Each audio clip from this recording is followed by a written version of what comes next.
Anggaran mencuci pakaian Gubernur Kaltim mencapai 450 juta per tahun.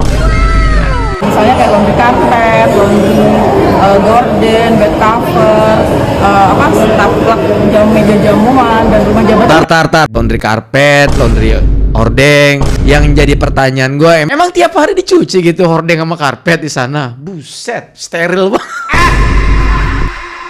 Itu setahun Bu ya? Iya, dalam setahun. Berarti total 450 juta tuh betul tuh Bu? 450 betul. Betul kan? Mungkin ketika ada kegiatan saja kita lakukan laundry untuk taplak meja jamuan dan mungkin ada karpet, ada kasur. Dan di sana kan juga ada musola lamin. Kasur dicuci tiap hari. Saya selalu ditanya, Pak Didi duitnya dari mana ngonten? Habis itu dimasalahin lagi, gubernur konten. Lebih baik dari jadi gubernur konten punya duit diberikan pada rakyat daripada gubernur malor. Bener nggak? Pada gubernur tidur, gubernur protokoler, gubernur ingin dihargai, gubernur menghabiskan anggaran jalan-jalan ke luar negeri. Tuh hayang sih. 4 negeri yang beliau kunjungi, pertama adalah ke China, kemudian ke Korea, dan terakhir ke Kyoto. Beliau sebagai pembicara di University of Kyoto tentang Jakarta. Ya, mudah-mudahan pasti akan membawa hasil yang baik. Hasilnya nanya ke AI. Banjir. Mana nih Pramono woi, bawa anjir nih Pramono. Gak ada gerakannya, kopi juga gak ada. Mas Pram ditanyain Mas Pram sama warganya, kemana nih lagi banjir Mas Pram? Udah pulang belum liburannya dari itu Jepang? Sistem AI. Pak Deddy gak bisa bahasa Inggris. Konten. Aduh. Pak Deddy main raja-rajaan. Ya lucu. Ya dia mau terkait tambang dengan komen ADM nggak bisa bahasa Inggris. Apa coba? Esensinya apa? Nyambungnya apa? Nggak ada sambungannya. Esensinya nggak ada. Mana?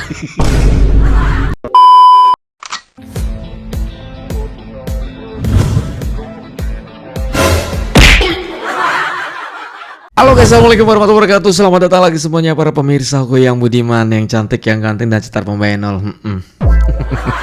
Gimana kabar teman-teman ya? Semoga kalian tuh pada sehat-sehat dan semoga nih rezeki teman-teman selalu berjalan dengan lancar. Guys, seperti biasa kita bakal membahas beberapa topik yang menarik. Dan menurut gue ini topiknya lumayan panas.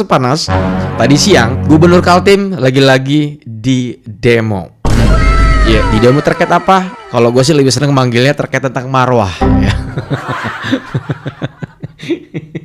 Bukan cuma masalah demo saja yang mau kita bahas. Ternyata terkuak ya, ada anggaran mencuci pakaian Gubernur Kaltim itu mencapai 450 juta per tahun. Salut gue, jangan-jangan dia kalau lagi pilek sekali bersin punya anggaran itu.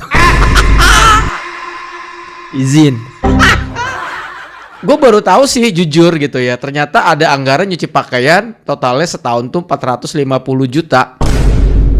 Enggak, yang dicuci apa sih? Emas, takut luntur gitu. Berita panas juga datang dari Jawa Barat. Jawa Barat juga katanya pertanggal 4 tadi siang itu Bapak KDM di demo terkait tentang tambang. Buat tambang-tambang yang sudah mengantongi surat izin minta segera dibuka. Wis, udah nggak sabar rupanya ya.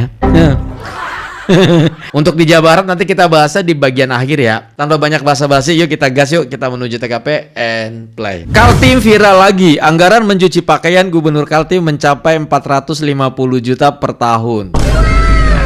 Kalau dihitung per hari totalnya adalah 1,2 juta per hari. Yang di Mesa selamanya anggaran 450 juta yang memang kita siapkan untuk belanja jasa cuci atau laundry keperluan rumah tangga untuk gedung-gedung pada rumah jabatan. Karena memang kalau kita lihat di data RP itu memang nama nomenklaturnya itu belanja cuci atau laundry untuk kepala daerah. Padahal sebenarnya anggarannya diperuntukkan bukan hanya untuk jasa untuk laundry pakai kepala daerah, tapi untuk item-item atau rumah tanggaan yang ada di pada gedung di rumah jabatan. Misalnya kayak laundry karpet, laundry gorden, bed cover, staplek meja jamuan dan rumah jabatan. Tar. Beliau menyatakan bahwa laundrynya bukan cuman baju gubernur, tapi ada laundry karpet, laundry hordeng, sama laundry apalagi tuh Ya pokoknya pernak-pernik ya rumah tangga ya, kita paham lah gitu ya. Yang jadi pertanyaan gue, emang tiap hari dicuci gitu hordeng sama karpet di sana? Buset, steril banget. Ih, ceplosan ngomong sih kalau menurut gue mah. Rumah tanggaan yang ada di pada gedung di rumah jabatan, misalnya kayak laundry karpet, laundry gorden, bed cover. Tiap hari dicuci hordeng. Jam meja jamuan dan rumah jabatan kan nggak hanya satu gedung itu aja ya. Jadi kita mengakomodir kebutuhan operasional 6 gedung yang memang setiap harinya dilaksanakan kegiatan-kegiatan di sana. Kan kita udah tahu ya kalau sekarang kan efisiensi kegiatan nggak ada di hotel. Jadi otomatis kegiatan seremonial, kedinasan, sosial, keagamaan, organisasi masyarakat itu dilaksanakan di gedung-gedung pada rumah jabatan. Jadi begitu banyak tamu masyarakat yang membuat acara, mengadakan acara, dan kami tidak memungut. Ntar dulu, sejak kapan ada masyarakat datang bikin acara di rumah dinas? Sejak kapan? Oke, lanjut. Anggaran atau kami tidak memungut biaya operasional apapun. Jadi keperluan laundry itu tersebut tidak hanya untuk pakaiannya Pak Kepala Daerah. Jadi itu hanya di nama di RUP-nya saja. Karena kita menyesuaikan dengan nomenklatur yang ada di SIPD seperti itu sistem itunya. Jadi nggak benar itu anggaran laundry pakaian Kepala Daerah senilai 40 juta. Enggak, itu sudah gabungan sama sarana prasarana yang ada di rumah jabatan seperti itu. Yang 6 gedung besar itu ya. Itu setahun Bu ya? Iya, dalam setahun. Berarti total 450 juta tuh betul tuh Bu? 450 juta betul. Betul kan? Mungkin, Betul kan? 450 juta tuh betul, nggak dibantah. Tiap hari tuh ordeng dicuci. Jadi geli gue. kan nanti ini kan sudah ada efisiensi ya, mungkin kita akan lihat lagi apakah besarnya memang akan segitu, mungkin akan dikaji lagi. Prosesnya nanti gimana Bu? Lelang kah, tender atau gimana? Enggak, itu berdasarkan kebutuhan aja Mas. Jadi misalnya ada kegiatan acara jamuan, nah kita lakukan pembersihan laundry, karpet, itu mungkin secara rutinitas ya, atau ketika ada kegiatan saja kita lakukan laundry untuk tapak meja jamuan, dan mungkin ada karpet, ada kasur, dan di sana kan juga ada musola lamin. Kasur dicuci tiap hari. Ya Allah, gue greget banget. Coba mau nanya gue sama kalian, ada gak keluarga kalian yang punya jabatan gitu? Jabatannya apa gitu? Coba ditanya, ordengnya tiap hari nggak dicuci, karpetnya tiap hari nggak dicuci, kasur dicuci. Kasur dicuci kayaknya hotel juga nggak ada deh. Tiap hari nih, kita bicara setiap hari ya. Kalaupun dicuci juga paling spray ya. Itu kan karena tiap hari kan nggak diganti orang kan, dan nggak nyampe sini. Ampun, gimana guys, gue geli sumpah.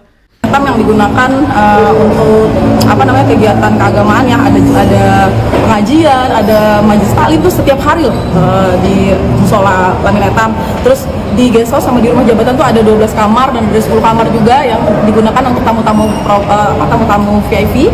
Bahkan pernah gubernur, menteri nginap di sana, dan tamu-tamu provinsi juga menginap di sana. Jadi setiap harinya kita pasti akan melakukan pergantian laundry. Tiap hari banyak tamu VIP coy. Wah.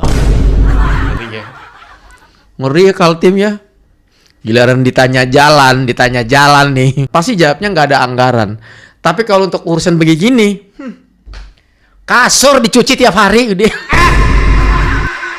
Kalau spray, bed cover itu digunakan setiap 1 tahun anggaran. Kayaknya gue harus nge-WA Raffi Ahmad deh. Gue mau nanya, dia kan Sultan Andara ya. Gue mau nanya sama dia, ordeng dicuci nggak tiap hari gitu. Terus kasurnya dicuci.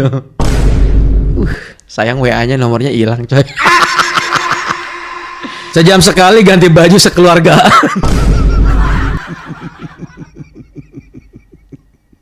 Satu provinsi tuh di laundry kan. Jangan ganggu beliau sekarang sibuk, kerjanya diam-diam katanya. Oh, jadi kura-kura ninja ya. Masa tiap hari goreng dicuci ya? Akhirnya ada yang komentar di sini. Gua tuh ngebayangin gini teman-teman. Ini kan abis diwawancara sama media, nggak kebayang aja dia pulang disemprot. Kamu tuh ngomong asal aja kamu. Mana iya kan lagi. Aduh, ampun gue. Sejam sekali ganti taplak meja dan gorden. Ya pokoknya kalau baju masuk akal lah, setiap hari dicuci ya. Kasur sampai dicuci itu nggak mungkin gitu ya. Marwahnya tinggi banget. Laundry emas tuh kan, ada yang ngomong. 450 juta dikali 5 tahun sama dengan 2 miliar 250 juta. Gila.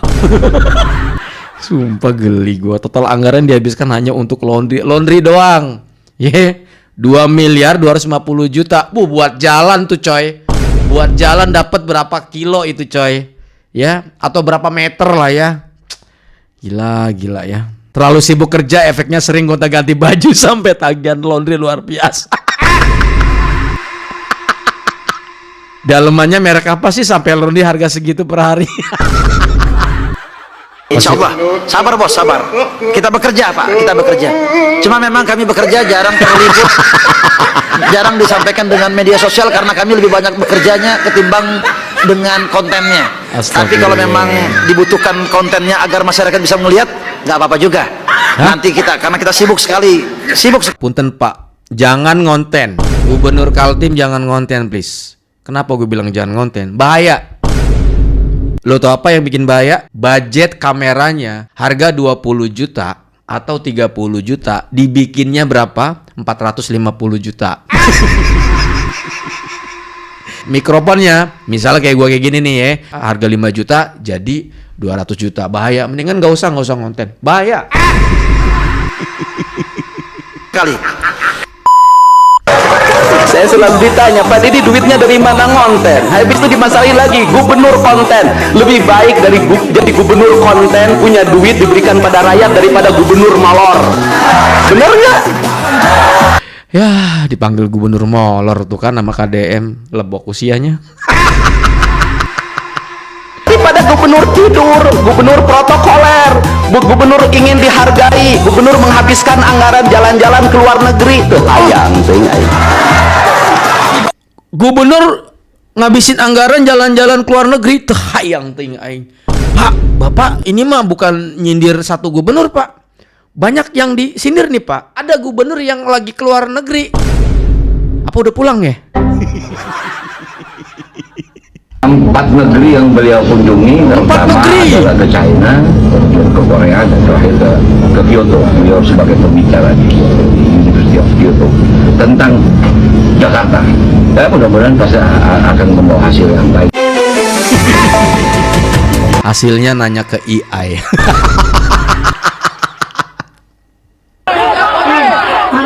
Tadi siang ya.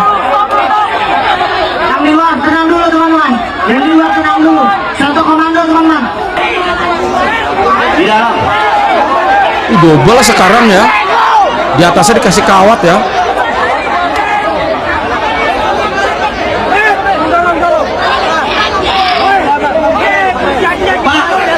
Gue mah ngeri.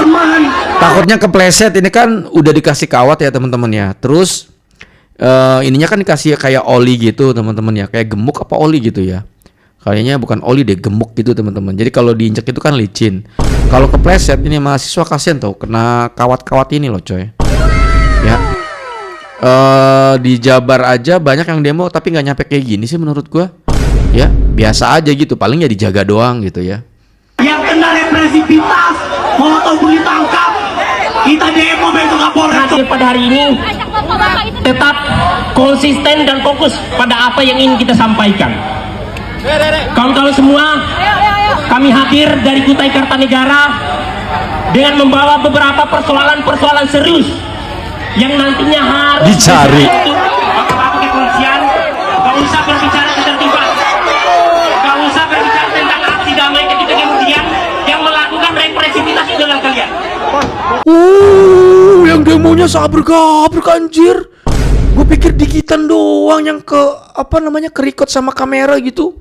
Ternyata kalian lihat guys, sampai ke ujung rumah itu masa semua loh. Gak usah berbicara tentang aksi damai ketika kemudian yang melakukan represivitas itu adalah kalian.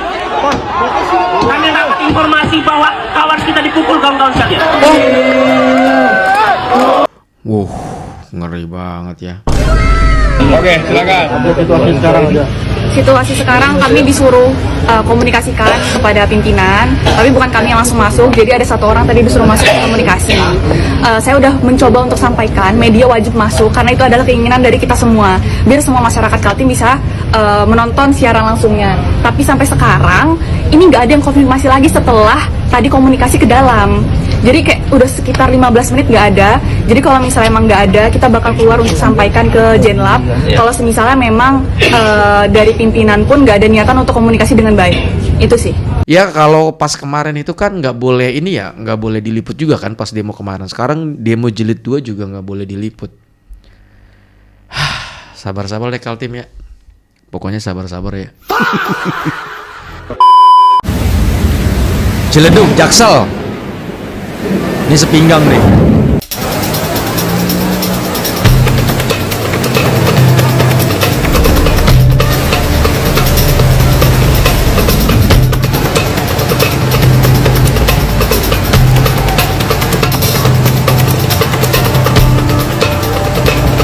Tinggal mencapai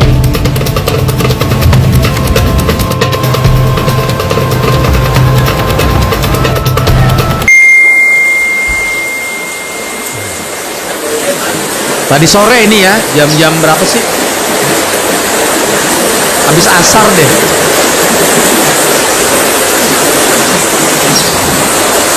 Ya, kali ini banjir seleher ya. Seleher anak apa? Seleher anak apa nih? Anak monyet. Anak monyet.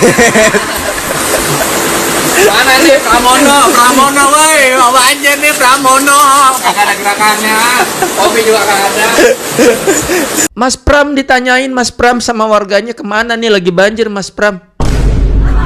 Udah pulang belum liburannya dari itu Jepang sistem AI. Oke, sebelum kita masuk ke Jabar, kita mau masuk ke daerah Jawa Tengah dulu guys. 3.000 ASN di Brebes curangnya absensi pakai aplikasi ilegal. Ribuan aparatur sipil negara di lingkungan Pemkab Brebes, Jawa Tengah kedapatan curang soal absensi. Badan Kepegawaian dan Pengembangan Sumber Daya Manusia Kabupaten Brebes menemukan ada 3.000 ASN yang menggunakan aplikasi presensi ilegal. Dengan aplikasi ilegal melalui ponsel itu, ASN bisa mengisi absensi saat datang maupun pulang tanpa perlu hadir secara fisik di tempat kerja. Padahal aplikasi presensi resmi milik Pemkab Brebes hanya bisa diakses maksimal 50 meter dari titik koordinat masing-masing instansi. Praktik kecurangan absensi ini terungkap setelah Pemkab mematikan server resmi presensi. Bupati Brebes sudah melaporkan kasus ini ke polisi. 2 hari kita matikan aplikasi dan ternyata masih ada absensi, sehingga kami dapat mengantongi ASN mana saja yang menggunakan aplikasi tersebut karena mereka tidak berangkat atau mungkin jam kerja yang seenaknya mereka hadir begitu, tetapi dihitung dengan full. Ini adalah bentuk korupsi juga, sehingga kita sudah berkoordinasi dengan Pak Kapolres. Nah, ini gue punya opini nih guys ya. Ini kan 3.000 ASN kan menurut gue bukan jumlah yang kecil ya, banyak banget. Mereka tuh nggak kerja berarti jatuhnya kan. Ini juga kan sama dengan korupsi menurut gue. Saran gue jangan lapor polisi, mendingan pada dipecatin tanpa pesangon biar kapok. Ini buat ASN yang ada di Jawa Tengah. Ada yang nonton video nggak nih ASN di Jawa Tengah yang kalian termasuk orangnya? Istighfar lu sama aja dengan korupsi. Lo bayangin 3.000 ASN, kalau dikali sebulan gajinya berapa? Misalnya sok dipukul rata-rata aja lah. Mau ada yang jabatannya tinggi, jabatannya ini, kita ratain aja 5 juta lah. Kan pasti banyak yang lebih, bener nggak? Ada yang jabatannya lebih tinggi pasti 6 juta, 7 juta. Coba dikali. Apa nggak buang-buang duit itu?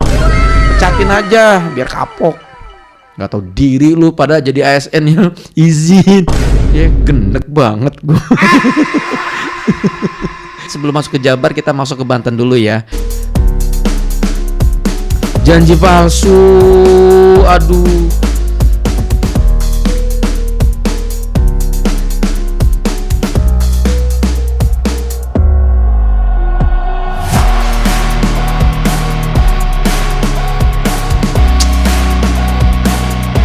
Apa coba ngegelar batu begini?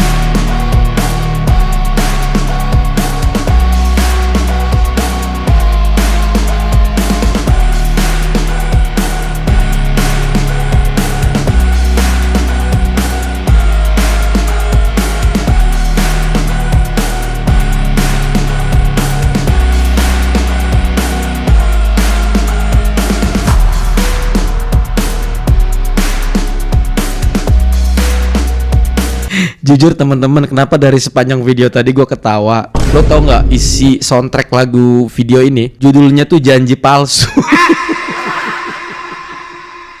Ya, Bapak Andra Sony katanya 2025 bakal kelar janjinya, tapi sampai sekarang Masya Allah masih beginilah bentuk jalan sambungan nih atau perbatasan Jabar dan juga Banten ya.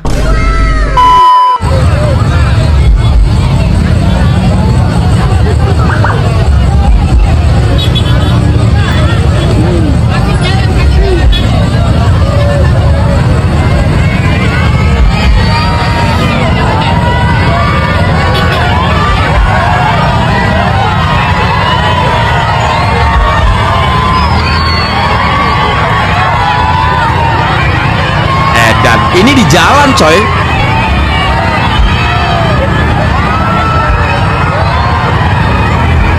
Coba gimana yang kemarin ngomong DPRD Jabar, siapa? Maulana Yusuf. Ya Kadem itu lagi main raja-rajaan. Ini masih di jalan disambut sama warga. Lo bayangin sabrek-gabrek warga di sini di jalan. Di jalan bukan di lokasi tempat acara. Masih bilang main raja-raja.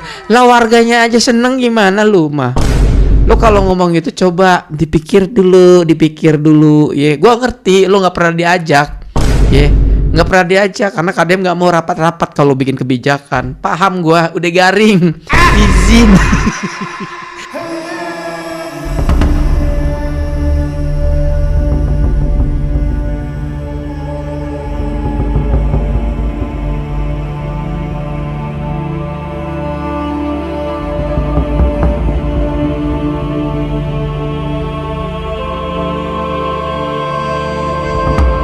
Oh lagi ngambil duit mau ngasih anak kecil kali ya.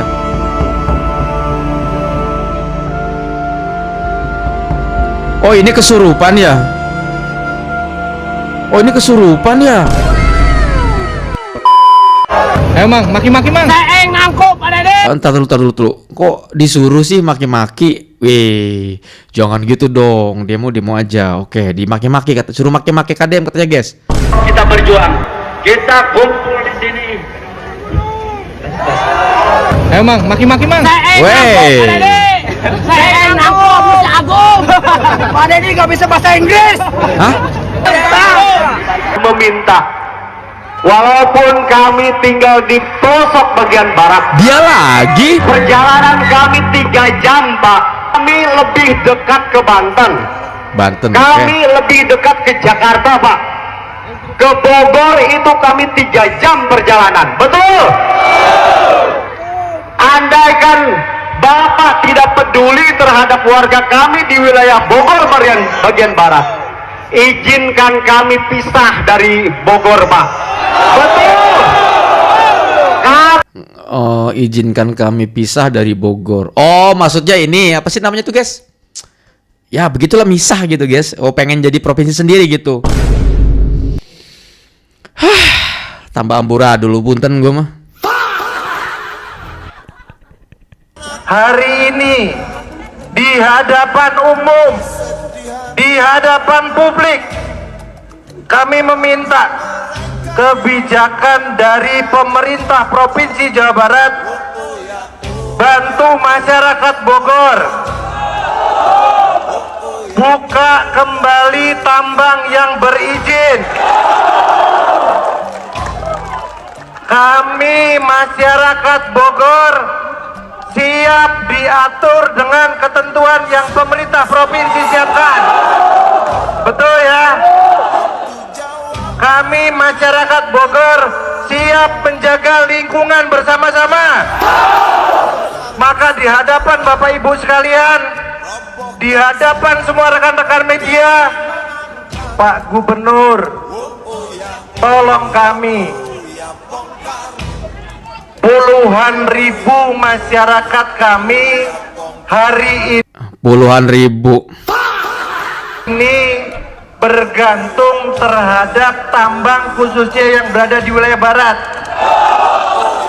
Pak Deddy nggak bisa bahasa Inggris. Konten. Waduh. Pak Deddy main raja-rajaan. Ya, yang jadi pertanyaan gue, apa hubungannya antara demo dengan bahasa Inggris? Apa coba?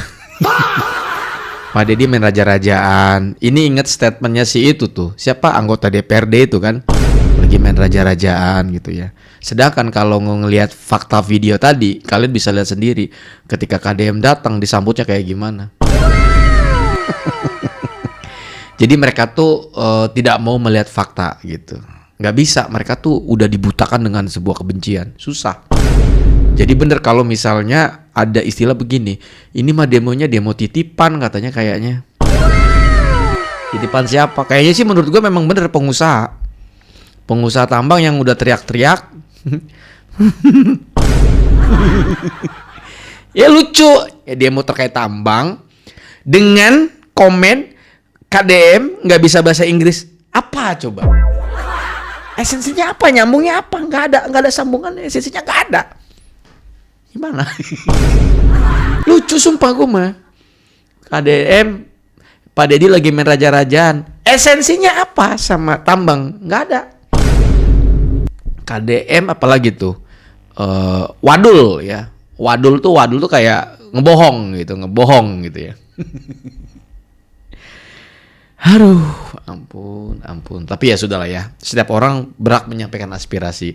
Tapi di bagian yang ini gue kurang suka sih. Ya, tapi kita dengarkan aja lah ya. Pak Deddy nggak bisa bahasa Inggris. Nggak ada esensinya. Wadul. Pak Deddy main raja-rajaan. Hebat kali begitu ya. Baik, assalamualaikum warahmatullahi wabarakatuh. Sepertinya demo ini sudah terorganisir ya warga. Mohon maaf nih, masalahnya gue mah curigaan orangnya, ya kan? Gue sambung-sambungin, ternyata kok nyambung juga, ya kan? Sebelum demo ini muncul, rombongan si Oray Kadut, cacing kremi sama si Dona tersebut kan terus-terus nyenggol-nyenggol dari Mulyadi. Mereka apa main-main jalan-jalan ke daerah Rumpin, padahal kan jauh banget dari Bandung, dari Purwakarta ya kan lu, ya kan Bandung dan Purwakarta kan sampai main ke Kabupaten Bogor mau ngapain? Hah?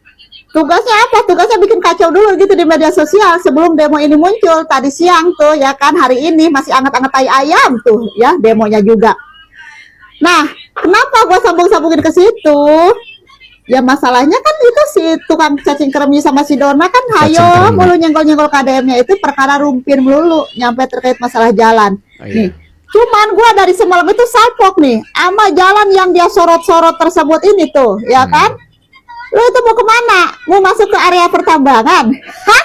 Nyamperin gundukan-gundukan pasir mau nyari tai kucing lu di situ, ya kan? Mau ada rapat meja bundar, apa meja depak, apa meja gepeng di situ. Tuh. Mau buang air besar, Po. Dia kan kalau buang air besar kayak gitu, nyari gundukan dikoret-koret dulu, Po.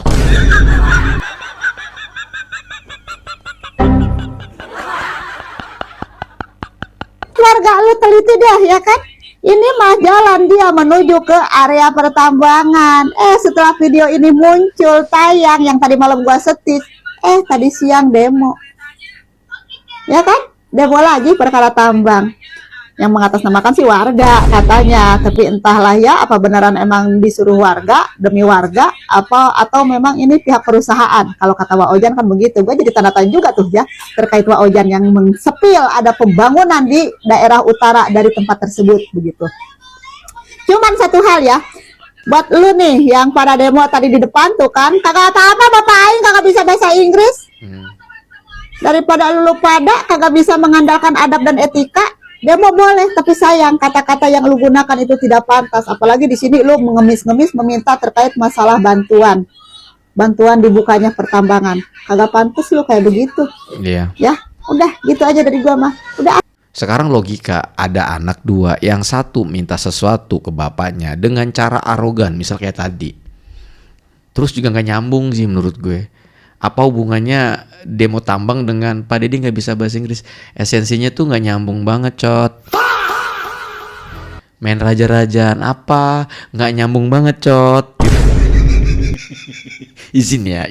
Dan kembali lagi, yang satu mah minta sesuatu ke bapaknya dengan cara yang arogan, yang satu mah mintanya dengan cara baik-baik gitu. Pak Deddy, kumaha atuh Pak Deddy? Ya pokoknya baik-baik lah gitu ya. Ayo dong Pak Deddy, kita kan mengikuti aturan Pak Deddy gitu, bla bla bla gitu. Bila perlu bupatinya yang datang gitu kan. Nih Pak Deddy saya lagi, waduh, di demo nih Pak Deddy bla bla bla gitu kan. Atau datang ke nemuin Pak Deddy ya, diwakili, didampingin sama bupatinya. Jauh lebih enak sih. Menurut gue sih kayak gitu. Pasti namanya orang tua kan, ya udah nanti kita pertimbangin kan gitu. Cuman seinget gue, KDM itu kalau nggak salah tuh mau bikin jalan khusus kan, khusus tambang. Ingat nggak kalian? Iya kan? Bahkan KDM itu sudah mempersiapkan anggarannya. Kita tahu semua, untuk membuat jalan baru itu kan anggarannya tidak sedikit. Beda dengan jalan yang udah jadi nih, bentuknya tanah. Contoh kayak di Kalimantan Timur atau di Kalimantan Barat gitu ya. Atau perbatasan Banten gitu ya. Itu kan jalannya sudah ada. Cuma bentuknya tanah gitu ya. Berarti kan tinggal lapisan-lapis aja dong. Misalnya batu dulu atau apa gitu. Itu udah enak. Nah kalau jalan baru, secara otomatis itu prosesnya menurut gue susah banget. Ya, pertama harus ada tanah yang dibeli. Pembebasan tanah, bener nggak? Larinya pembebasan lahan. Itu harus ada tanah yang dibeli. Dengan ukuran sekian meter misalnya gitu. Kan panjang tuh. Sampai tembusnya ke jalur tol misalnya. Iya kan? Itu butuh proses. Yang jadi pertanyaan gue, masyarakat yang tanahnya nanti bakal dibeli, mau nggak dibeli buat jalan kan gitu? Iya kan? Sudah gitu baru tuh proses gitu kan. Dan gue yakin beda dengan memperbaiki jalan dengan membuat jalan baru tuh jauh lebih sulit sih menurut gue. Ya, tapi KDM sudah ada rencana, bahkan bukan sudah ada rencana ya. Dari tahun 2025 itu sudah disiapkan anggaran. Artinya sudah ready gitu. Cuman mungkin mereka udah nggak sabar. Tapi ya sudah. Kita akan tunggu kira-kira keputusan Bapak KDM kayak gimana. Gue percaya bahwa KDM itu punya keputusan yang terbaik. Ketika mengambil keputusan tuh Bapak KDM tuh tidak main-main. Dia punya cara yang terbaik. Gue percaya dengan gubernur yang satu ini. Percaya banget gue ya. Emang complicated emang Jabar itu ya. Luar biasa ya. Pak Deddy gak bisa bahasa Inggris. Pak Deddy konten. Waduh. Pak Deddy main raja-rajaan. Agak aneh nih demonya nih. Ya. Ini demo murni keinginan warga apa keinginan pengusaha ya? Pengusaha bang. Demo tambang. Yang ini kita saksikan ya. Pak Deddy gak bisa bahasa Inggris. Pak Deddy konten. Waduh. Pak Deddy main raja-rajaan. Bener nggak? Masa demo berbicaranya seperti itu, terus tulisannya seperti itu? Gue agak curiga ini.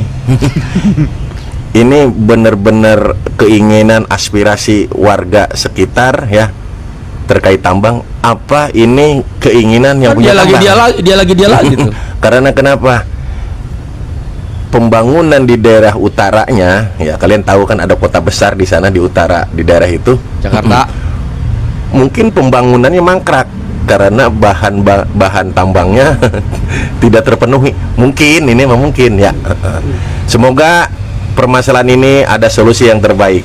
Oke, tapi untuk yang demo ya maaf, kata-kata Anda tidak pantas ya. Rada aneh sih demo bawa bahasa Inggris. Norak. Oke guys, kayaknya cukup sampai di sini dulu ya. Terima kasih banyak nih buat kalian yang udah mampir nih. Mohon maaf kalau gue ada kata salah pada saat saya membuat konten ini. By the way, jangan lupa kalian follow akun Tito yang videonya gue rasa. Thank you so much. Saya undur diri pamit. Assalamualaikum warahmatullahi wabarakatuh dan bye bye.